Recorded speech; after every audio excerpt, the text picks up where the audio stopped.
ಎಲ್ಲರಿಗೂ ನಮಸ್ಕಾರ. ನಮ್ಮ ಲೈಕ್ಸ್ ಬೆಂಗಳೂರು ಪ್ರಸ್ತುತಪಡಿಸುವ ದ ಹಿಂದೂ ಸುದ್ದಿ ವಿಶ್ಲೇಷಣೆಗೆ ತಮಗೆಲ್ಲ ಸ್ವಾಗತ. ಇಂದು ನಾವು 20 ಜನವರಿ 2025 ಬೆಂಗಳೂರು ಎಡಿಷನ್ ನ್ಯೂಸ್ ಪೇಪರನ್ನು ನೋಡಲಿದ್ದೇವೆ. ಈಗ ಈ ದಿನದ ಆರ್ಟಿಕಲ್ಗಳನ್ನು ನೋಡೋಣ. ಮೊದಲ ಆರ್ಟಿಕಲ್ ಬಂದು ಸ್ಟೇಟ್ಸ್ ಬ್ರಿಂಗ್ಸ್ ಬೋನ್ marrow transplantation under Ayushman Bharat Arogya Karnataka. ನಮಗೆಲ್ಲ ಗೊತ್ತಿದೆ, ಈ ಆಯುಷ್ಮಾನ್ ಭಾರತ್ ಅನ್ನುವಂತಹ ಒಂದು ಸ್ಕೀಮ್ ಏನಿದೆ, ಇಟ್ ಈಸ್ ಏನಂತೀವಿ ಒಂದು ಹೆಲ್ತ್ ಸೆಕ್ಟರ್ ಸ್ಕೀಮ್ ಆಗಿದ್ದು, ಇದರಲ್ಲಿ ಯೂಶ್ವಲ್ ಆಗಿ ಅಪ್ ಟು 5 lakh ಟ್ರೀಟ್ಮೆಂಟ್ ಏನಿರುತ್ತೆ, ಆ ಟ್ರೀಟ್ಮೆಂಟ್ ಬಂದು ಫ್ರೀ ಆಫ್ ಕಾಸ್ಟ್ ಟ್ರೀಟ್ಮೆಂಟ್ ಅಂತ ಗೊತ್ತಿದೆ. ಸೊ ಇದನ್ನು ಪ್ರತಿಯೊಂದು ಸ್ಟೇಟ್ಸ್ ಏನಿದೆ ಅವರು ತಮಗೆ ಬೇಕಾದಂತಹ ಚೇಂಜಸನ್ನು ಮಾಡಿಕೊಂಡು ಈ ಒಂದು ಮೇನ್ ಸ್ಕೀಮಲ್ಲಿ ಹೊಸ ಅಂದರೆ ಕಂಟಿನ್ಯೂಡ್ ವರ್ಷನ್ ಥರ, ಬೇರೆ ವರ್ಷನ್ ಥರ ಈ ಒಂದು ಸ್ಕೀಮ್ಸನ್ನು ಬಿಡ್ತಾರೆ. ಅದೇ ರೀತಿಯಾಗಿ ಆರೋಗ್ಯ ಕರ್ನಾಟಕ ಸ್ಕೀಮ್ ಏನಿದೆ ಅದು ಕೂಡ ಈ ಆಯುಷ್ಮಾನ್ ಭಾರತ್ ಸ್ಕೀಮ್ನ ಒಂದು ಭಾಗವಾಗಿದ್ದು, ಇತ್ತೀಚೆಗಷ್ಟೇ ಸ್ಟೇಟ್ ಗೌರ್ಮೆಂಟ್ ಏನು ಡಿಸೈಡ್ ಮಾಡಿದೆ ಅಂತಂದರೆ, ಈ ಒಂದು ಸ್ಕೀಮ್ ಅಂಡರಲ್ಲಿ ಈ ಬೋನ್ ಮ್ಯಾರೋ ಟ್ರಾನ್ಸ್ಪ್ಲಾಂಟೇಷನ್ ಏನಿರುತ್ತೆ, ಈ ಬೋನ್ ಮ್ಯಾರೋ ಟ್ರಾನ್ಸ್ಪ್ಲಾಂಟೇಷನ್ನು ಕೂಡ ನಾವು ಇನ್ಕ್ಲೂಡ್ ಮಾಡಬೇಕು ಅಂತ ಹೇಳಿದ್ದಾರೆ. ಸೊ ಇದರಿಂದ ಒಂದು ಉಪಯೋಗ ಏನು ಅಂತಂದರೆ, ಈ ಏನು BPL ಕಾರ್ಡ್ ಹೋಲ್ಡರ್ಸ್ ಇರ್ತಾರೆ ಅಥವಾ ಲೋ ಇನ್ಕಮ್ ಪೀಪಲ್ ಏನಿರ್ತಾರೆ ಅವರಿಗೆ ಈ ಬೋನ್ ಮ್ಯಾರೋ ಟ್ರಾನ್ಸ್ಪ್ಲಾಂಟೇಷನ್ ಏನಿದೆ ಅದು ಈಸಿ ಆಗುತ್ತೆ. ಯಾಕೆ ಅಂದರೆ ಯೂಶ್ವಲಾಗಿ bone marrow transplantation it costs around 20 to 40 lakhs ಎಲ್ಲಿ ಪ್ರೈವೇಟ್ ಹಾಸ್ಪಿಟಲ್ಸಲ್ಲಿ. ಇನ್ನು ಪಬ್ಲಿಕ್ ಹಾಸ್ಪಿಟಲ್ಸ್ ಅಥವಾ ಗೌರ್ಮೆಂಟ್ ಹಾಸ್ಪಿಟಲ್ಸ್ ಏನು ಕರಿತೀವಿ ಅದರಲ್ಲಿ ಹೋದರೆ ಮಿನಿಮಮ್ 10 to 12 lakhs ಆದ್ರೂ ಆಗುತ್ತೆ. ಸೊ ಹಾಗಾಗಿ ಈ ಒಂದು ಕಾಸ್ಟ್ ಏನಿದೆ, ಈ ಕಾಸ್ಟನ್ನ ಕಂಪ್ಲೀಟಾಗಿ ರೆಡ್ಯೂಸ್ ಮಾಡಿ ಔಟ್ ಆಫ್ ಪಾಕೆಟ್ ಎಕ್ಸ್ಪೆಂಡಿಚರ್ ಏನಿದೆ ಇದರಿಂದ ರೆಡ್ಯೂಸ್ ಆಗುತ್ತೆ. ಸೊ ಹಾಗಾಗಿ ಬೋನ್ ಮ್ಯಾರೋ ಟ್ರಾನ್ಸ್ಪ್ಲಾಂಟೇಷನನ್ನು ಫ್ರೀ ಆಫ್ ಕಾಸ್ಟ್ ಕೊಡೋದಕ್ಕೆ ಡಿಸೈಡ್ ಮಾಡಿದೆ state government under Ayushman Bharat Arogya Karnataka ಯೋಜನೆ ಅಡಿಯಲ್ಲಿ. ಮತ್ತು ಈ ಬೋನ್ ಮ್ಯಾರೋ ಟ್ರಾನ್ಸ್ಪ್ಲಾಂಟೇಷನ್ ಬಗ್ಗೆ ನಾವು ನೋಡೋದಾದರೆ ಯಾವ ಒಂದು ಡಿಸೀಸ್ ಅಥವಾ ಯಾವ ಒಂದು ಡಿಸಾರ್ಡರ್ ಇದ್ದರೆ ಈ ಬೋನ್ ಮ್ಯಾರೋ ಟ್ರಾನ್ಸ್ಪ್ಲಾಂಟೇಷನ್ ಬೇಕಾಗುತ್ತೆ ಅಂತಂದರೆ, ಒಂದು ಬ್ಲಡ್ ಕ್ಯಾನ್ಸರ್ ಇದ್ದರೆ ಈ ಒಂದು ಬೋನ್ ಮ್ಯಾರೋ ಟ್ರಾನ್ಸ್ಪ್ಲಾಂಟೇಷನ್ ಬೇಕಾಗುತ್ತೆ. ಮತ್ತು ಥಲಸೇಮಿಯಾ ಅನ್ನುವಂಥ ಡಿಸೀಸ್ ಇದೆ, ಅದರಿಂದ ಕೂಡ ಅದಿದ್ರೂ ಕೂಡ ಬೇಕಾಗುತ್ತೆ. ಇಲ್ಲಾಂದರೆ ಪ್ಲಾಸ್ಟಿಕ್ ಅನಿಮಿಯಾ ಅಂತ ಕರಿತೀವಿ, ಅದು ಇದ್ರೆ ಬೇಕಾಗುತ್ತೆ. ಮತ್ತು ಇತರ ರೀತಿಯಾದ ಹೆಮೆಟೋಲಾಜಿಕಲ್ ಡಿಸಾರ್ಡರ್ಸ್ ಅಂದರೆ ಬ್ಲಡ್ ರಿಲೇಟೆಡ್ ಡಿಸಾರ್ಡರ್ಸ್ ಏನಿರುತ್ತೆ ಅದನ್ನು ಟ್ರೀಟ್ ಮಾಡೋದಕ್ಕೆ ಬೋನ್ ಮ್ಯಾರೋ ಟ್ರಾನ್ಸ್ಪ್ಲಾಂಟೇಷನ್ ನಮಗೆ ಬೇಕಾಗುತ್ತೆ. ಇಲ್ಲಿ ನಮಗೆ ಎಕ್ಸಾಮ್ ಪಾಯಿಂಟ್ ಆಫ್ ವ್ಯೂ ನೋಡಿದಾಗ ಈ ಏನು ಬೋನ್ ಮ್ಯಾರೋ ಟ್ರಾನ್ಸ್ಪ್ಲಾಂಟೇಷನ್ ಇದೆ ಇದನ್ನು ಫ್ರೀ ಆಫ್ ಕಾಸ್ಟ್ ಕೊಡೋದಕ್ಕೆ ಡಿಸೈಡ್ ಮಾಡಿದ್ದಾರೆ ಅನ್ನೋದು ಒಂದು ಇಂಪಾರ್ಟೆಂಟ್. ಆದರೆ ಮತ್ತೊಂದು ಕಡೆ ಇಲ್ಲಿ ಈ ಡಿಸೀಸಸ್ ಏನು ಮೆನ್ಷನ್ ಮಾಡಿದರೆ, ಎಸ್ಪೆಷಲಿ ಥಲಸೇಮಿಯಾ ಏನಿದೆ ಇದು ನಮ್ಮ ಪ್ರಿಲಿಮ್ಸ್ ಪಾಯಿಂಟ್ ಆಫ್ ವ್ಯೂ ಅಲ್ಲಿ ಬಹಳ ಮುಖ್ಯ ಆಗುತ್ತೆ. ಬಿಕಾಸ್ ಇದು ಆಗಿಂದಾಗೆ ಅದು ತುಂಬ ನ್ಯೂಸಲ್ಲಿ ಇರೋ ಕಾರಣ ಥಲಸೇಮಿಯಾ ಬಗ್ಗೆ ನೀವು ಬೇಸಿಕ್ ನಾಲೆಜನ್ನು ಹೊಂದಿರಬೇಕಾಗತ್ತೆ. ಈಗ ಮುಂದಿನ ಆರ್ಟಿಕಲ್ ನೋಡೋಣ. Village in Mandya district chosen for PM Janman scheme. ಮಂಡ್ಯದಲ್ಲಿರುವಂತಹ ಪೂವನಹಳ್ಳಿ ಅಂತ ಒಂದು ಹಳ್ಳಿಯನ್ನು PM ಜನ್ಮನ್ ಸ್ಕೀಮ್ ಏನಿದೆ ಅಂದರೆ ಪ್ರಧಾನ ಮಂತ್ರಿ ಜನಜಾತಿ ಆದಿವಾಸಿ ನ್ಯಾಯ ಮಹಾ ಅಭಿಯಾನ್ ಏನಿದೆ ಇದರ ಅಡಿಯಲ್ಲಿ ಇನ್ಕ್ಲೂಡ್ ಮಾಡಿದ್ದಾರೆ. ಸೊ ಈ ಒಂದು PM ಜನ್ಮನ್ ಸ್ಕೀಮ್ ಏನಿದೆ, ಈ ಸ್ಕೀಮ್ ನಮಗೆ prelims point of view important ಆಗುತ್ತೆ. ಏನು ಈ ಸ್ಕೀಮ್ ಅಂತಂದರೆ, ಸ್ಕೀಮ್ ಬಂದು it aims to bring people from tribal community into mainstream. ಈಗ ಟ್ರೈಬಲ್ಸ್ ಏನಿದ್ದಾರೆ ಅಲ್ವಾ, ಅವರು ಮೇನ್ ಸ್ಟ್ರೀಮ್ ಅಂದರೆ ಈ ನಾರ್ಮಲ್ ಸೊಸೈಟಿ ಏನಿದೆ, ನಮ್ಮ ಅರ್ಬನ್ ಸೊಸೈಟಿ ಇರ್ಬೋದು ಇಲ್ಲ ರೂರಲ್ ಸೊಸೈಟಿ ಇರ್ಬೋದು, ಅದರ ಒಳಗೆ ಯಾವ ರೀತಿಯಾಗಿ ಅವ್ರನ್ನ ಇಂಟಿಗ್ರೇಟ್ ಮಾಡ್ಬೋದು ಇಂಟಿಗ್ರೇಟ್ ಮಾಡ್ಬೋದು ಮತ್ತು ಹೇಗೆ ಅವ್ರನ್ನ ಇಂಟಿಗ್ರೇಟ್ ಮಾಡ್ಕೊಳ್ಳೋದಕ್ಕೆ ಅವರಲ್ಲಿ ಚೇಂಜಸನ್ನು ತರ್ಬೋದು ಅನ್ನೋ ಒಂದು ಏನಂತೀವಿ ಪ್ರಯತ್ನವನ್ನು ಈ ಸ್ಕೀಮ್ ಮುಖಾಂತರ ಗವರ್ಮೆಂಟ್ ಮಾಡ್ತಾ ಇದೆ. It is basically socially and economically ಟ್ರೈಬಲ್ಸನ್ನು ಮೇನ್ ಸ್ಟ್ರೀಮ್ ಸೊಸೈಟಿಗೆ ಇಂಟಿಗ್ರೇಟ್ ಮಾಡೋದು. ಯಾವ ರೀತಿಯಾಗಿ ಮಾಡ್ತಾರೆ ಅಂತಂದರೆ, ಇಲ್ಲಿ ಸುಮಾರು 11 ಇಂಟರ್ವೆನ್ಷನ್ಸನ್ನು ಮಾಡ್ತಾರೆ ಬೈ 9 ಮಿನಿಸ್ಟ್ರೀಸ್. 9 ಮಿನಿಸ್ಟ್ರಿಗಳು ಸೇರಿ ಸುಮಾರು 11 ಇಂಟರ್ವೆನ್ಷನ್ಸನ್ನು ಮಾಡ್ತಾರೆ. ಫಾರ್ ಎಕ್ಸಾಂಪಲ್, ಈಗ PM Awas Yojana ಅಂಡರಲ್ಲಿ clean drinking ವಾಟರನ್ನು ಕೊಡೋದಿರ್ಬೋದು, ಇಲ್ಲಾಂದರೆ ಬೇರೆ ಹೆಲ್ತ್ ಕೇರನ್ನು ಕೊಡೋದು, ಎಜುಕೇಷನ್ ಕೊಡೋದಿರ್ಬೋದು, ನ್ಯೂಟ್ರಿಷನ್ನು, ಕಮ್ಯುನಿಕೇಷನ್ ಕೊಡೋದಿರ್ಬೋದು, ಕನೆಕ್ಟಿವಿಟಿ, ಸಸ್ಟೈನಬಲ್ ಲೈವ್ಲಿಹುಡ್ಸ್ ಕೊಡೋದು, ಈ ರೀತಿಯಾಗಿ ಎಲ್ಲ ಏನಂತೀವಿ ಬೇಸಿಕ್ ಲೈವ್ಲಿಹುಡ್ಗೆ ಬೇಕಾಗಿರುವಂಥ, ಅಂದರೆ ಈಗ ಅರ್ಬನ್ ಏರಿಯಾಲಿ ಬಂದಾಗ ಒಬ್ಬ ಮನುಷ್ಯ, ಒಬ್ಬ ಇಂಡಿವಿಜುವಲ್ ಏನೇನು ಬೆನಿಫಿಟ್ಸನ್ನು ಎಂಜಾಯ್ ಮಾಡ್ತಾ ಇರ್ತಾನೆ, ಅದೇ ರೀತಿಯಾಗಿ even the tribals have to enjoy those benefits ಅನ್ನೋ ಒಂದು ನಿಟ್ಟಿನಲ್ಲಿ ಈ ಒಂದು ಸ್ಕೀಮನ್ನು ತಂದಿದ್ದಾರೆ. ಆ್ಯಂಡ್ ಇಟ್ ಆಲ್ಸೋ ಏನಂತೀವಿ ಟ್ರೈಬಲ್ಸ್ಗೆ ಹೊಸದಾದ ಲೈವ್ಲಿಹುಡ್ ಅಂತ ಬಂದಾಗ ಅವ್ರಿಗೆ ಎಜುಕೇಷನ್ ಕೊಟ್ಟಾಗ ಅವರ ಲಿಟ್ರಸಿ ರೇಟ್ ಜಾಸ್ತಿ ಆಗುತ್ತೆ. ಒಂದು ಕಡೆ ಲಿಟ್ರಸಿ ರೇಟ್ ಜಾಸ್ತಿ ಆದಾಗ ಏನಾಗುತ್ತೆ, ಎಂಪ್ಲಾಯ್ಮೆಂಟ್ ಆಪರ್ಚುನಿಟೀಸ್ ಅವ್ರಿಗೆ ಹೆಚ್ಚಿನದಾಗಿ ಸಿಗುತ್ತೆ. ಇದರಿಂದ ಅವರ ಒಂದು ಇನ್ಕಮ್ ಏನಿದೆ, ಇನ್ಕಮ್ ಕೂಡ ಇಂಪ್ರೂವ್ ಆಗುತ್ತೆ ಅನ್ನೋದನ್ನು ನಾವು ತಿಳ್ಕೊಬೇಕು. ಆ್ಯಂಡ್ ಆಲ್ಸೋ ಇದೇ ಒಂದು ಸ್ಕೀಮ್ ಅಂಡರಲ್ಲಿ ವಂಧನ್ ವಿಕಾಸ್ ಕೇಂದ್ರಾಸನ್ನು ನಾವು ಸ್ಥಾಪಿಸ್ತೀವಿ ಅಂತ ಕೂಡ ಗವರ್ನಮೆಂಟ್ ಹೇಳಿದೆ.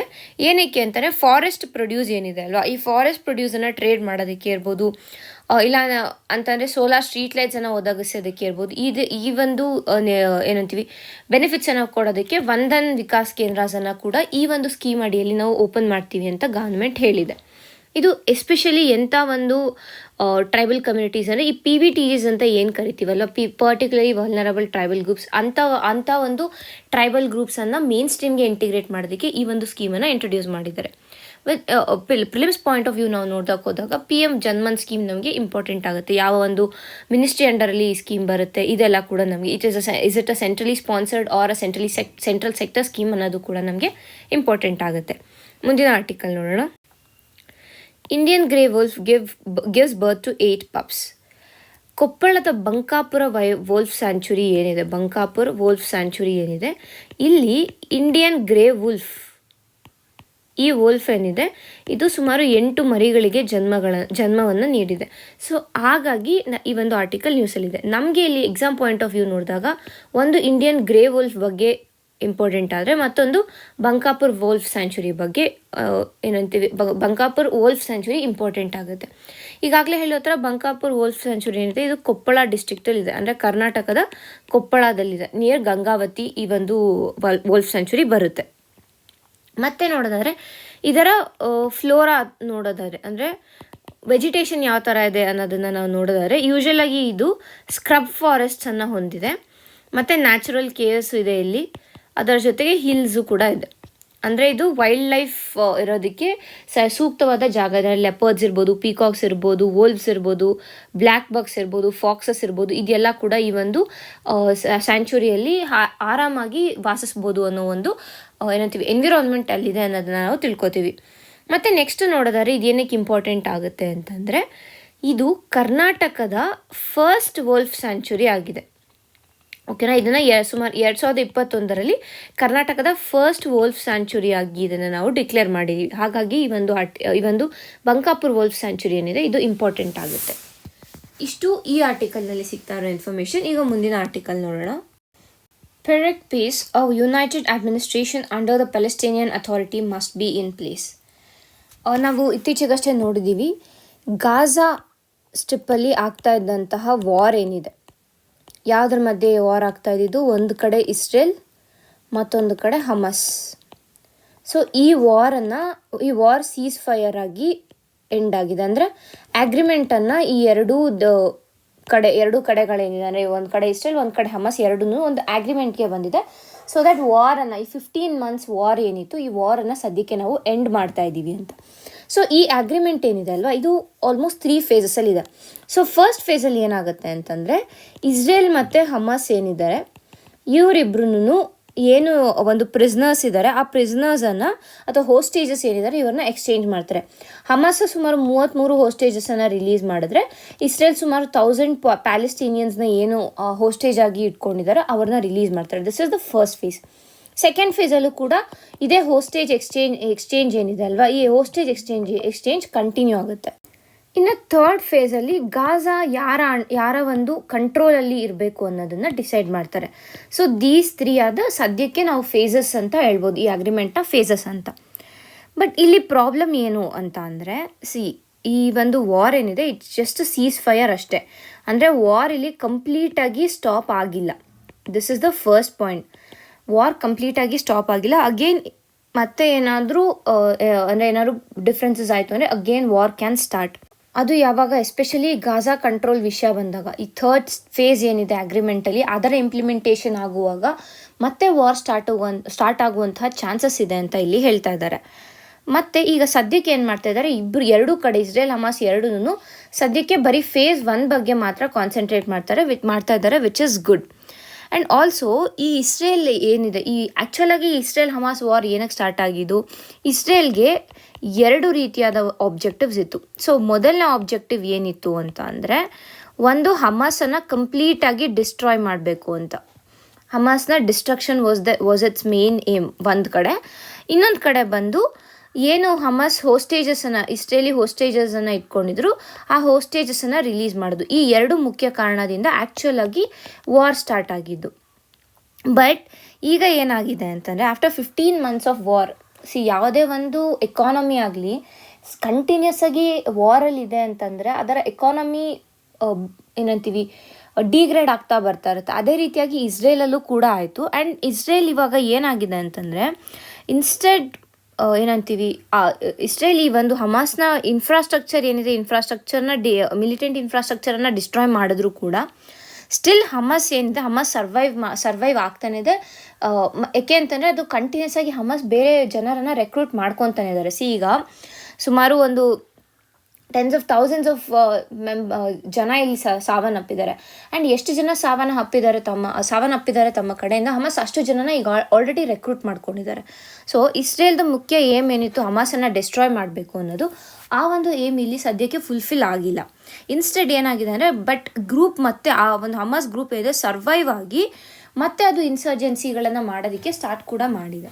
ಸೊ ದಿಸ್ ಈಸ್ ಏನಂತೀವಿ ಪ್ರಾಬ್ಲಮ್ ಅಂತ ಹೇಳ್ಬೋದು. ಅಂದರೆ ಏನು ಗಾಜಾ ಕಂಟ್ರೋಲ್ ಇದೆ, ಇದಕ್ಕೆ ಈ ಒಂದು ಇಸ್ರೇಲ್ನ ಆಬ್ಜೆಕ್ಟಿವ್ ಫುಲ್ಫಿಲ್ ಆಗದೇ ಇರೋದು ಈ ಗಾಜಾ ಕಂಟ್ರೋಲ್ ಟೈಮಲ್ಲಿ ಆ ಫೇಸ್ ಏನಿದೆ, ಥರ್ಡ್ ಫೇಸ್ ಆಫ್ ಅಗ್ರಿಮೆಂಟ್ ಏನಿದೆ, ಆ ಟೈಮಲ್ಲಿ ಪ್ರಾಬ್ಲಮನ್ನು ಕ್ರಿಯೇಟ್ ಮಾಡ್ಬೋದು ಅಂತ ಕೂಡ ಇಲ್ಲಿ ಹೇಳ್ತಾ ಇದ್ದಾರೆ. ಆ್ಯಂಡ್ ಆಲ್ಸೋ ಇಸ್ರೇಲ್ ಯಾಕೆ ಈ ಒಂದು ಸೀಸ್ ಫೈರ್ಗೆ ಒಪ್ಕೊಂಡಿದೆ ಅಂತ ನಾವು ನೋಡೋದಾದರೆ, ಈಗಾಗಲೇ ಹೇಳಿರೋ ಥರ ಹಮಾಸ್ನ ಕಂಪ್ಲೀಟಾಗಿ ಡಿಸ್ಟ್ರಾಯ್ ಮಾಡಿ ಹೋಸ್ಟೇಜಸ್ನ ರಿಲೀಸ್ ಮಾಡೋದಕ್ಕೆ ಆಗಲಿಲ್ಲ. ಸೊ ಹಾಗಾಗಿ ಅಟ್ಲೀಸ್ಟ್ ಸೀಸ್ ಫೈರ್ಗೆ ಬಂದರೆ ಈ ಅಗ್ರಿಮೆಂಟ್ ಮುಖಾಂತರ ಆದರೂ ನಾವು ಏನಂತೀವಿ ಎಕ್ಸ್ಚೇಂಜ್ ಮಾಡ್ಬೋದು ಅಂತ ಅಂದರೆ ಹೋಸ್ಟೇಜ್ ಎಕ್ಸ್ಚೇಂಜ್ ಮಾಡೋದ್ರಿಂದ ಈ ಹೋಸ್ಟೇಜಸ್ನ ರಿಲೀಸ್ ಮಾಡ್ಕೋಬೋದು ಅನ್ನೋ ಒಂದು ಏನಂತೀವಿ ಆಸೆಯಿಂದ. ಅಂದರೆ ಈಗ ಏನು ವಾರ್ ಮುಖಾಂತರ ಏನು ಆಗಲಿಲ್ಲ, ಅದನ್ನು ನಾವು ಅಟ್ಲೀಸ್ಟ್ ಪೀಸ್ ಮುಖಾಂತರ ಟ್ರೈ ಮಾಡ್ಬೋದು ಅನ್ನೋ ಒಂದು ಟ್ಯಾಕ್ಟಿಕನ್ನು ಇಲ್ಲಿ ಇಸ್ರೇಲ್ ಯೂಸ್ ಮಾಡ್ತಾ ಇದೆ ಅಂತ ಇಲ್ಲಿ ಹೇಳ್ತಾ ಇದ್ದಾರೆ. ಇದು ಒಂದು ಪಾಯಿಂಟ್ ಆಫ್ ವ್ಯೂ. ಮತ್ತು ಸೆಕೆಂಡ್ ಪಾಯಿಂಟ್ ಆಫ್ ವ್ಯೂ ನೋಡಿದ್ರೆ ಹಮಾಸ್ ಏನು ಮಾಡಿದ್ದಾರೆ ಅಂತಂದರೆ, ಹಮಾಸ್ ಏನು ಹೇಳ್ತಾ ಇದ್ದಾರೆ ಅಂದರೆ, ಈ ಗಾಜಾ ಸ್ಟ್ರಿಪ್ ಏನಿದೆ ಅಲ್ವಾ, ಈ ಗಾಜಾ ಸ್ಟ್ರಿಪ್ಪಿಂದ ಇಸ್ರೇಲ್ ಕಂಪ್ಲೀಟಾಗಿ ವಿತ್ಡ್ರಾ ಮಾಡಬೇಕು ಅಂತ ಹಮಾಸ್ ಹೇಳ್ತಾ ಇದೆ.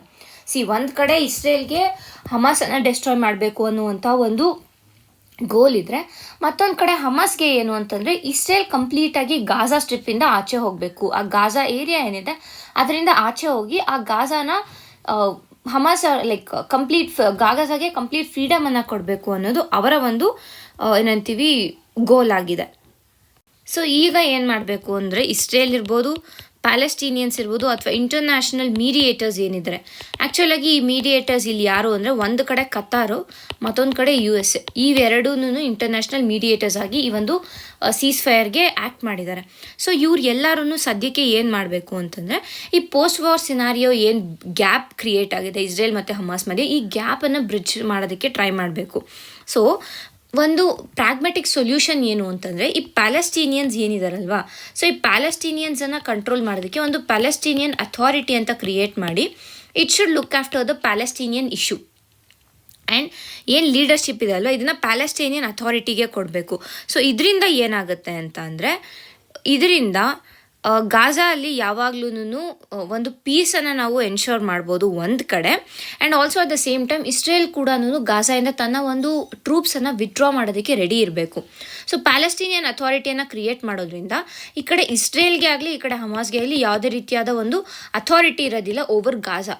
ಯಾಕೆಂದರೆ ಇಲ್ಲಿ ಒಂದು ಮಿಡಲ್ ಅಥಾರಿಟಿ ಬಂದಿರುವಂಥ ಕಾರಣ ಅಲ್ಲಿ ಪೀಸ್ ಎಕ್ಸಿಸ್ಟ್ ಆಗುವಂಥ ಎಲ್ಲ ಚಾನ್ಸಸ್ ಇರುತ್ತೆ ಅನ್ನೋದು ಈ ಒಂದು ಆರ್ಟಿಕಲ್ನ ಸಾರಾಂಶ ಆಗಿದೆ. ಮುಂದಿನ ಆರ್ಟಿಕಲ್ ನೋಡೋಣ. ರೀಕಾಸ್ಟಿಂಗ್ ಇನ್ಸಾಲ್ವೆನ್ಸಿ ರೆಸೊಲ್ಯೂಷನ್. ನಮಗೆಲ್ಲ ತಿಳಿದಿರೋ ಹಾಗೇನೆ ಈ ಏನು ಇನ್ಸಾಲ್ವೆನ್ಸಿ ಆ್ಯಂಡ್ ಬ್ಯಾಂಕ್ರಪ್ಸಿ ಕೋಡ್ ಇದೆ, 2016 ನಾವು ಈ ಒಂದು ಇನ್ಸಾಲ್ವೆನ್ಸಿ ಆ್ಯಂಡ್ ಬ್ಯಾಂಕ್ರಪ್ಸಿ ಕೋಡನ್ನು ಜಾರಿಗೆ ತಂದಿದ್ವಿ.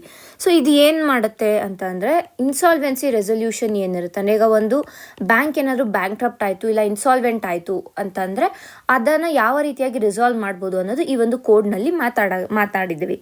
ಇದು ಒಂದು ಒಳ್ಳೆಯ ಏನಂತೀವಿ ಸೊಲ್ಯೂಷನ್ ಆಗಿದ್ರೂ ಕೂಡ ಇದರಲ್ಲಿ ಹಲವಾರು ಏನಂತೀವಿ ಲೂಪ್ ಹೋಲ್ಸ್ ಅಥವಾ ಹಲವಾರು ನೆಗೆಟಿವ್ ಪಾಯಿಂಟ್ಸ್ ಇದೆ. ಏನು ಅಂತಂದರೆ, ಈ ಒಂದು ನೆಗೆಟಿವ್ ಪಾಯಿಂಟ್ಸ್ ಏನಿದೆ mainly it is institutional capacity ಬಗ್ಗೆ ಮಾತಾಡುತ್ತೆ. ಅಂದರೆ ಸಫಿಷಿಯೆಂಟ್ ಸ್ಟ್ರೆಂತ್ ಇಲ್ಲದೆ ಇರೋದು ಒಂದಾದರೆ, ಮತ್ತೊಂದು ಕಡೆ ಪ್ರೊಸೀಜರಲ್ ಇನ್ಎಫಿಷಿಯನ್ಸಿ ಕೂಡ ಇದೆ. ಸೊ ಈ ಎರಡು ಪ್ರಾಬ್ಲಮ್ ಇರೋದ್ರಿಂದ IBCಯ ಒಂದು ಏನಂತೀವಿ ಎಫೆಕ್ಟಿವ್ ಇಂಪ್ಲಿಮೆಂಟೇಷನ್ ಆಗ್ತಾ ಇಲ್ಲ ಅನ್ನೋದನ್ನ ನಾವು ನೋಡ್ಬೋದಾಗುತ್ತೆ. ಫಾರ್ ಎಕ್ಸಾಂಪಲ್ ಇತ್ತೀಚೆಗೆ ನಡೆದಂತಹ ಜೆಟ್ ಏರ್ವೇಸ್ ಕೇಸ್ ಏನಿದೆ, ಈ ಜೆಟ್ ಏರ್ವೇಸ್ ಕೇಸಲ್ಲಿ ಸುಪ್ರೀಂ ಕೋರ್ಟು IBCಯಲ್ಲಿ ಇರುವಂತಹ ಹಲವಾರು ನೆಗೆಟಿವ್ ಅಂಶಗಳನ್ನು ಎತ್ತಿ ಹಿಡಿದಿದೆ. ಸೊ ಏನು ಆ ನೆಗೆಟಿವ್ ಅಂಶಗಳು ಅಂತಂದರೆ, ಮೊದಲಿಗೆ ಬಂದಾಗ ಈ NCLT ಮತ್ತು NCLAT ಏನಿದೆ, NCLAT ಮತ್ತು NCLT ಏನಿದೆ, ಇವೆರಡಕ್ಕೂ ಡ್ಯುಯಲ್ ಬರ್ಡನ್ ಇದೆ. ಏನು ಡ್ಯುಯಲ್ ಬರ್ಡನ್ ಅಂತಂದರೆ, they have to handle both corporate insolvency cases. ಇಲ್ಲಿ ಒಂದು ಕಡೆ NCLT ಇದೆ ಅಂದರೆ ಒಂದು ಕಡೆ IBCಯಲ್ಲಿ ಬರುವಂತಹ ಕೇಸಸನ್ನು ಹ್ಯಾಂಡಲ್ ಮಾಡಿದ್ರೆ, ಮತ್ತೊಂದು ಕಡೆ ಕಂಪನೀಸ್ ಆ್ಯಕ್ಟಿಂದ ಬರುವಂತಹ ಕೇಸಸನ್ನು ಹ್ಯಾಂಡಲ್ ಮಾಡಬೇಕು. ಸೊ ಆಬ್ವಿಯಸ್ಲಿ ಡ್ಯುಯಲ್ ಬರ್ಡನ್ ಇದೆ. ಆ್ಯಂಡ್ ಇದು ಫಸ್ಟ್ ಪ್ರಾಬ್ಲಮ್, ಅಂದರೆ ಬರ್ಡನ್ ಹೆಚ್ಚಿದೆ. ಮತ್ತು ಸೆಕೆಂಡ್ ಪ್ರಾಬ್ಲಮ್ ಏನು ಅಂತಂದರೆ, ಈ ಏನು NCLT ಇದೆ ಅಲ್ವಾ, ಈ NCLT ನ್ಯಾಷನಲ್ ಕಂಪನಿ ಲಾ ಟ್ರಿಬ್ಯುನಲ್ ಏನಿದೆ, ಇದನ್ನು 1999 ಈರಾಡಿ ಕಮಿಟಿ ಅಂತ ಒಂದು ಕಮಿಟಿಯನ್ನು ಫಾರ್ಮ್ ಮಾಡಿದ್ರು. ಅದರ ಒಂದು ರೆಕಮೆಂಡೇಶನ್ ಮೇಲೆ ಈ ಒಂದು NCLTನ ನಾವು ಸ್ಥಾಪಿಸಿದ್ದು. ಸೊ ಇಲ್ಲಿ ಏನಾಗಿದೆ ಅಂತಂದರೆ, ಈ NCLT ಸ್ಟ್ರಕ್ಚರ್ ಏನಿದೆ ಅಲ್ವಾ, ಸ್ಟ್ರಕ್ಚರ್ ಈಗ 1999 ಅದನ್ನು ನಾವು ಸ್ಥಾಪಿಸಿರೋ ಕಾರಣ ಆಗಿನ ಒಂದು ಏನು ಎಕಾನಮಿ ಇತ್ತು ಅದಕ್ಕೆ ಬೇಕಾದಂತೆ NCLTಯನ್ನು ನಾವು ಸ್ಟ್ರಕ್ಚರ್ ಮಾಡಿದ್ವಿ. ಬಟ್ ಈಗ 2025 ನಾವು. ಆ್ಯಂಡ್ ಇವಾಗ್ಲೂ ಸೇಮ್ ಸ್ಟ್ರಕ್ಚರ್, ಆಲ್ಮೋಸ್ಟ್ 25 ಇಯರ್ಸ್ ಆದಮೇಲೂ ಕೂಡ ನಾವು ಸೇಮ್ ಸ್ಟ್ರಕ್ಚರನ್ನು ಫಾಲೋ ಮಾಡ್ತಾ ಇದ್ದೀವಿ. NCLTಯ ಸೇಮ್ ಸ್ಟ್ರಕ್ಚರ್ ಫಾಲೋ ಮಾಡ್ತಾ ಇರೋ ಕಾರಣ ಈ ಸ್ಟ್ರಕ್ಚರ್ ಏನಿದೆ, it is outdated, it is not accommodating our present needs ಅನ್ನೋದು ಮತ್ತೊಂದು ಪ್ರಾಬ್ಲಮ್ ಆಗಿದೆ. ಯಾಕೆ ಅಂದರೆ, ಇದರ ಸ್ಟ್ರಕ್ಚರ್ ಪ್ರಕಾರ ಹೋದರೆ ಇದರ ಸ್ಟ್ರೆಂತ್ ಬಂದು 63 ಮೆಂಬರ್ಸ್ ಇರಬೇಕು ಅಂತ. ಬಟ್ ಈ 63 ಮೆಂಬರ್ಸ್ ಏನಿದ್ದಾರಲ್ವ, ಈ 63 ಮೆಂಬರ್ಸ್ ಬಂದು ಬೇರೆ ಬೇರೆ ಬೆಂಚಸ್ಗಳಲ್ಲಿ ಡಿವೈಡ್ ಆಗಿದ್ದಾರೆ. ಸೊ ಡಿವೈಡ್ ಆದಾಗ ಏನಾಗುತ್ತೆ, ಸ್ಟ್ರೆಂತ್ ಆಬ್ವಿಯಸ್ಲಿ ಕಮ್ಮಿ ಆಗುತ್ತೆ. ಸ್ಟ್ರೆಂತ್ ಕಡಿಮೆ ಆದಾಗ ಏನು ಬರ್ಡನ್ ಇದೆ, ಬರ್ಡನ್ ಇನ್ಕ್ರೀಸ್ ಆಗುತ್ತೆ. ಇದು NCLTಯ ಒಂದನೇ ಪ್ರಾಬ್ಲಮ್, ಅಂದರೆ ಸ್ಟ್ರೆಂತ್ ಸರಿಗಿಲ್ಲ. ಮತ್ತು ಎರಡನೇ ಪ್ರಾಬ್ಲಮ್ ನಾವು ನೋಡೋಕ್ಕೆ ಹೋದರೆ, ಈಗ NCLT ಒಂದು ಕಡೆ ಇನ್ಸಾಲ್ವೆನ್ಸಿ ರೆಸಲ್ಯೂಷನ್ಸ್ನ ನೋಡಬೇಕು, and at the same time ಮತ್ತೊಂದು ಕಡೆ ಕಾರ್ಪೊರೇಟ್ ಟ್ರಾನ್ಸಾಕ್ಷನ್ಸ್, ಅಂದರೆ ಈಗ ಮರ್ಜರ್ಸ್ ಇರ್ಬೋದು, ಅಮಾಲ್ಗಮೇಷನ್ಸ್ ಇರ್ಬೋದು, ಇವುಗಳ ಬಗ್ಗೆ ಕಾನ್ಸಂಟ್ರೇಟ್ ಮಾಡಬೇಕು. So again dual burden. And ಮತ್ತು ಮೂರನೇದಾಗಿ NCLTಯಲ್ಲಿ ಇದು ಪ್ರಾಬ್ಲಮ್ ಏನು ಅಂತಂದರೆ, it does not work for full. ಇದರಲ್ಲಿ ಫುಲ್ ವರ್ಕಿಂಗ್ ಡೇ ಅಂತಲೇ ಇಲ್ಲ. ಸೊ ಹಾಗಾಗಿ ಏನಾಗುತ್ತೆ, ಈ ಫುಲ್ ವರ್ಕಿಂಗ್ ಡೇ ಯಾವಾಗಿಲ್ಲ ಅಲ್ಲಿ ಡಿಲೇಸ್ಗಳನ್ನು ನಾವು ನೋಡ್ಬೋದು. ಜಜ್ಮೆಂಟ್ಸಲ್ಲಿ ಡಿಲೇಸ್ಗಳನ್ನು ನೋಡ್ತೀವಿ. ಫಾರ್ ಎಕ್ಸಾಂಪಲ್ ಇದಕ್ಕೆ ಡೇಟಾ ಏನು ಹೇಳುತ್ತೆ ಅಂದರೆ, IBBI ಏನಿದೆ, insolvency and bankruptcy board of India ಏನಿದೆ, ಇದೇನು ಹೇಳ್ತಾ ಇದೆ ಅಂತಂದರೆ 22-23 ಫಿನಾನ್ಷಿಯಲ್ ಇಯರ್ 22-23 614 ಡೇಸ್ ಅಷ್ಟು insolvency resolutions average time 614 days ಇದ್ದರೆ, ಇದು 23-24 ಏನಾಗಿದೆ ಅಂತಂದರೆ ಆಲ್ಮೋಸ್ಟ್ 716 ಡೇಸ್ಗೆ ಇನ್ಕ್ರೀಸ್ ಆಗಿದೆ. 654 716 ತುಂಬ ಟೈಮ್ ಇನ್ಕ್ರೀಸ್ ಆಗಿದೆ. ಸೊ ಟೈಮ್ ಯಾವಾಗ ಇನ್ಕ್ರೀಸ್ ಆಗುತ್ತೆ, that means there is a huge delay ಅಂತ. ದಿಸ್ ಇಸ್ ಅನದರ್ ಇಶ್ಯೂ ಅಂತ ಹೇಳ್ಬೋದು. ಮತ್ತು ಮೂರನೇದಾಗಿ ನಾವು ನೋಡೋದಾದ್ರೆ ಏನು ಅಂತಂದರೆ, appointment. With respect to appointments, ಈ NCLT NCLAT ಏನಿದೆ, ಇದರ ಅಪಾಯಿಂಟ್ಮೆಂಟ್ಸ್ ಏನಿದೆ ಅಲ್ವಾ, ಅಪಾಯಿಂಟ್ಮೆಂಟ್ಸ್ನ ನಾವು ಮಾಡೋವಾಗ ಡೊಮೇನ್ ಎಕ್ಸ್ಪರ್ಟೀಸನ್ನು ಕನ್ಸಿಡರ್ ಮಾಡ್ತಾ ಇಲ್ಲ. ಅಂದರೆ ಸ್ಪೆಷಲೈಸ್ಡ್ ನಾಲೆಡ್ಜ್ ಇರಬೇಕು ಅನ್ನೋವಂಥ ಒಂದು ರೂಲ್ ಏನಿದೆ, ಆ ರೂಲ್ ಇಲ್ಲಿ ಕನ್ಸಿಡರ್ ಆಗ್ತಾ ಇಲ್ಲ. ಸೊ ಇದರಿಂದ ಏನಾಗ್ತಾ ಇದೆ ಅಂತಂದರೆ, ಎಕ್ಸ್ಪರ್ಟೀಸ್ ಇಲ್ಲದೆ ಇರೋರು ಅಲ್ಲಿಗೆ ಅಪಾಯಿಂಟ್ ಆಗ್ತಾ ಇರೋ ಕಾರಣ ಅದರಿಂದ ಕೂಡ ಡಿಲೇಗಳು ಆಗ್ತಾ ಇದೆ. ಬಿಕಾಸ್ ಅವ್ರಿಗೆ ಸರಿಯಾದ ಸೊಲ್ಯೂಷನ್ ಹೇಗೆ ಕೊಡಬೇಕು ಅನ್ನೋದು ಗೊತ್ತಿರಲ್ಲ. Because they don't have domain expertise ಮತ್ತು ಸ್ಪೆಸಿಫಿಕ್ ನಾಲೆಡ್ಜ್ ಇರೋದಿಲ್ಲ ಅವ್ರಿಗೆ. ಹಾಗಾಗಿ ಏನಾಗ್ತಾ ಇದೆ, ಅಪಾಯಿಂಟ್ಮೆಂಟ್ಸಿಂದ ಕೂಡ ಡಿಲೇಸ್ಗಳು ಆಗ್ತಾ ಇದೆ. ಇದು ಅನದರ್ ಇಶ್ಯೂ. ಮತ್ತು ನಾಲ್ಕನೇದಾಗಿ ನೋಡೋದಾದ್ರೆ, ಅಗೇನ್ ಬ್ಯೂರೋಕ್ರೆಟಿಕ್ ಲ್ಯಾಬ್ರಿಂತ್ ಅನ್ನು ಕೂಡ ನಾವು ನೋಡ್ಬೋದು. ಅಂದರೆ ಒಂದು ಅರ್ಜೆಂಟ್ ಲಿಸ್ಟಿಂಗ್ ಏನಿರುತ್ತೆ ಅದಿಲ್ಲ, ಅದಾದಮೇಲೆ ಕೆಪಾಸಿಟಿ ಲಿಮಿಟೇಷನ್ಸ್ ಇದೆ, ಈ ರೀತಿಯಾಗಿ ಹಲವಾರು ಪ್ರಾಬ್ಲಮ್ಸ್ಗಳಿದೆ. ಮತ್ತು ನೆಕ್ಸ್ಟ್ ನೋಡೋದಾದರೆ, ಈ NCLT NCLAT ಏನಿದೆ ಅಲ್ವಾ, ಈ NCLT NCLAT ಸುಪ್ರೀಂ ಕೋರ್ಟ್ ಏನಾದ್ರು ಆರ್ಡರ್ಸ್ ಕೊಟ್ಟರೆ ಅದನ್ನ ಸರಿಯಾಗಿ ಫಾಲೋ ಮಾಡ್ತಾ ಇಲ್ಲ. ಸೊ ಇಲ್ಲೇನಂತೆ ಡಿಫೈಯಿಂಗ್ ಇಟ್ಸ್ ಆರ್ಡರ್ಸ್, ಅಂದರೆ ಸುಪ್ರೀಂ ಕೋರ್ಟ್ ಆರ್ಡರ್ಸನ್ನು ಡಿಫೈ ಮಾಡ್ತಾ ಇದೆ. ಅದು ಕೂಡ ಒಂದು ಪ್ರಾಬ್ಲಮ್. ಬಿಕಾಸ್ ಜುಡಿಷಿಯಲ್ ಹೈರಾರ್ಕಿ ನೋಡಿದ್ರೆ supreme court is the top court in India. So supreme court ಯಾವುದೇ ರೀತಿಯಾದ ಒಂದು ಆರ್ಡರನ್ನು ಕೊಟ್ಟರೆ ಹೈರಾರ್ಕಿಯಲ್ಲಿ ಕೆಳಗಡೆ ಇರುವಂತಹ ಕೋರ್ಟ್ಸ್ ಎಲ್ಲನೂ ಫಾಲೋ ಮಾಡಬೇಕಾಗುತ್ತೆ. But this NCLT and NCALT are not following this. That is also another problem ಅಂತ ನಾವು ತಿಳ್ಕೊಬೇಕು. ಮತ್ತು ನೆಕ್ಸ್ಟ್ ನೋಡೋದಾದರೆ ಏನು ಮಾಡ್ಬೋದು ಅಂತ ನಾವು ಇವಾಗ ನೋಡಬೇಕು. ಸೊ ಇದಿಷ್ಟು ಪ್ರಾಬ್ಲಮ್ಸ್ಗಳಾಯಿತು. ಅಲ್ಲಿ ಜೆಟ್ವೇ ಏರ್ವೇಸ್ ಅಂದರೆ ನಮಗೆ ಇಷ್ಟು ಪ್ರಾಬ್ಲಮ್ಸ್ ಏನು ಅಂತ ತಿಳಿತು. ಸೊ ಈಗ ಏನು ಮಾಡ್ಬೋದು ಅಂತ ಅಂದರೆ ಈ NCLT this alternative dispute resolution system ಅಲ್ವಾ. ಸೊ ಈ ಸಿಸ್ಟಮನ್ನು ಸರಿಯಾಗಿ ಯೂಸ್ ಮಾಡ್ಕೋಬೇಕು. ಸೊ ದ್ಯಾಟ್ ಡಿಲೇಸ್ ಕಡಿಮೆ ಆಗುತ್ತೆ ಆ್ಯಂಡ್ ಬರ್ಡನ್ ಕೂಡ ಕಡಿಮೆ ಆಗುತ್ತೆ. ಇದಾದಮೇಲೆ ನೆಕ್ಸ್ಟ್ ಏನು ಅಂತಂದರೆ ಇತ್ತೀಚೆಗೆ ಒಂದು ಪ್ರಪೋಸಲನ್ನು ತಂದಿದ್ದಾರೆ. ಏನು ಅಂತಾರೆ, ಮ್ಯಾಂಡೇಟ್ರಿ ಮೀಡಿಯೇಷನ್ ಅಂತ ಒಂದು ಪ್ರಪೋಸಲನ್ನು ತಂದಿದ್ದಾರೆ. This is a good step. ಯಾಕೆ ಅಂತಂದರೆ ಪ್ರತಿ ಕೇಸು ಕೋರ್ಟ್ಗೆ ಹೋಗೋದಕ್ಕೆ ಮುಂಚೆ ಮೀಡಿಯೇಟರ್ ಮುಖಾಂತರ ನಾವು ಆಚೆನೇ ಸಾಲ್ವ್ ಮಾಡ್ತೀವಿ ಅಂದರೆ that will reduce the judicial burden and also it saves time and cost ಎಲ್ಲನೂ ರೆಡ್ಯೂಸ್ ಆಗೋ ಕಾರಣ ಮ್ಯಾಂಡೇಟರಿ ಮೀಡಿಯೇಷನ್ ಪ್ರಪೋಸಲ್ ಏನಿದೆ that should come into place ಅಂತ ಇಲ್ಲಿ ಒಂದು ಸಜೆಷನನ್ನು ಕೊಡ್ತಾ ಇದ್ದಾರೆ. ಇದರ ಜೊತೆಗೆ ಒಂದು ಹೈಬ್ರಿಡ್ ಮಾಡೆಲ್ ಬಗ್ಗೆ ಮಾತಾಡ್ತಾ ಇದ್ದಾರೆ. ಏನು ಈ ಹೈಬ್ರಿಡ್ ಮಾಡೆಲ್ ಅಂತಂದರೆ ಒಂದು ಕಡೆ ಜುಡಿಷಿಯಲ್ ಎಕ್ಸ್ಪೀರಿಯನ್ಸ್ ಇರಬೇಕು. ಈ ಅಪಾಯಿಂಟ್ಮೆಂಟ್ಸ್ ಮಾಡುವಾಗ ಒಂದು ಕಡೆ ಅವ್ರಿಗೆ ಜುಡಿಷಿಯಲ್ ಎಕ್ಸ್ಪೀರಿಯನ್ಸ್ ಇರ್ಬೋದು and at the same time ಅವ್ರಿಗೆ ಡೊಮೈನ್ ಎಕ್ಸ್ಪರ್ಟೀಸ್ ಕೂಡ ಇರಬೇಕು ಅಂತ ಇದು that is called as hybrid model. ಅಂದರೆ ಒಂದು ಕಡೆ ಜುಡಿಷಿಯಲ್ಲೂ ಕೂಡ ಅವ್ರಿಗೆ ಎಕ್ಸ್ಪೀರಿಯನ್ಸ್ ಇರಬೇಕು, ಡೊಮೈನ್ ಎಕ್ಸ್ಪರ್ಟೀಸ್ ಕೂಡ ಇರಬೇಕು ಅನ್ನೋದು ಒಂದು ಸಜೆಷನ್. ಅಂಥವ್ರನ್ನ ನಾವು ಅಪಾಯಿಂಟ್ ಮಾಡಿದಾಗ ಡಿಲೇಸ್ ಇರ್ಬೋದು ಅಥವಾ ಯಾವುದೇ ರೀತಿಯಾದ ಒಂದು ಬರ್ಡನ್ ಇರ್ಬೋದು, ಅದು ರೆಡ್ಯೂಸ್ ಆಗುತ್ತೆ ಅಂತ ಇಲ್ಲಿ ಹೇಳ್ತಾ ಇದ್ದಾರೆ. ಮತ್ತೆ ಏನು ಮಾಡ್ಬೋದು ಅಂತ ನಾವು ನೋಡೋದಾದರೆ ಈ ಏನು ಸ್ಪೆಷಲೈಸ್ಡ್ ಬೆಂಚಸ್ ಅಂತ ಕರಿತೀವಿ, ಸ್ಪೆಷಲೈಸ್ಡ್ ಬೆಂಚಸನ್ನು ಕ್ರಿಯೇಟ್ ಮಾಡಿ. ಅಂದರೆ ಈಗ ಕೆಲವು ಕೇಸಸ್ಗಳಿಗೆ ಕೆಲವು ರೀತಿಯಾದ ಬೆಂಚಸ್, ಅಂದರೆ ಈಗ for example insolvency related cases ಇದೆ ಅಂದರೆ ಇನ್ಸಾಲ್ವೆನ್ಸಿಲೂ ಹಲವಾರು ರೀತಿಯಾದ ಇನ್ಸಾಲ್ವೆನ್ಸೀಸ್ ಇರುತ್ತೆ. ಸೊ ಅದಕ್ಕೆ ಬೇರೆ ಬೇರೆಯಾದ ಒಂದು ಬೆಂಚಸನ್ನು ಇಟ್ಟರೆ ಆ ಒಂದು ಬೆಂಚಸ್ಗೆ ಆ ಬೆಂಚಸ್ಗೆ ಯಾವುದು ಸೂಟಬಲ್ ಕೇಸಸ್ ಇರುತ್ತೆ ಅಲ್ಲಿ ಹೋಗುತ್ತೆ. ಸೊ ಇದರಿಂದ ಏನಾಗುತ್ತೆ, ಫಾಸ್ಟರ್ ರೆಸಲ್ಯೂಷನ್ ಪ್ರಾಸೆಸ್ ಆಗುತ್ತೆ ಅನ್ನೋದು ಕೂಡ ಇಲ್ಲಿ ಹೇಳ್ತಾ ಇದ್ದಾರೆ. ಇದರೆಲ್ಲದ್ರ ಜೊತೆ ಇನ್ಫ್ರಾಸ್ಟ್ರಕ್ಚರ್ ಕೂಡ ಡೆವಲಪ್ ಮಾಡಬೇಕಾಗುತ್ತೆ. ಬಿಕಾಸ್ ನಮಗೆಲ್ಲ ಗೊತ್ತಿದೆ ಜುಡಿಷರಿ ಅಂತ ಬಂದಾಗ ಅಲ್ಲಿನ ಇನ್ಫ್ರಾಸ್ಟ್ರಕ್ಚರ್ ಕೂಡ ಸರಿಯಾಗಿ ಇಲ್ಲ, ಅಪ್ ಟು ಡೇಟ್ ಇಲ್ಲ. ಸೊ ಹಾಗಾಗಿ ಸರಿಯಾದ ಕೋರ್ಟ್ ರೂಮ್ಸ್ ಇರ್ಬೋದು ಮತ್ತು ಪರ್ಮನೆಂಟ್ ಸಪೋರ್ಟ್ ಸ್ಟಾಫನ್ನು ಕೊಡೋದಿರ್ಬೋದು, ಅದು ಕೂಡ ಇಲ್ಲಿ ಇಂಪಾರ್ಟೆಂಟ್ ಆಗುತ್ತೆ. ಸೊ ಈ ಎಲ್ಲ ಚೇಂಜಸನ್ನು ಎಲ್ಲ ಚೇಂಜಸ್ಗೆ ನಾವು ಅಡ್ಯಾಪ್ಟ್ ಮಾಡಿಕೊಂಡು ಹೊಸ ಸೊಲ್ಯೂಷನ್ಸನ್ನು ನಾವು ತರೋದ್ರಿಂದ ನಮ್ಮ ಒಂದು IBC ಏನಿದೆ ಅದನ್ನು ರಿವ್ಯಾಂಪ್ ಮಾಡ್ಬೋದು ಅನ್ನೋದು ಈ ಒಂದು ಆರ್ಟಿಕಲ್ನ ಸಾರಾಂಶ ಆಗಿದೆ. ಇಷ್ಟು ದಿನದ ಆರ್ಟಿಕಲ್ಗಳಾಗಿವೆ. ಧನ್ಯವಾದಗಳು.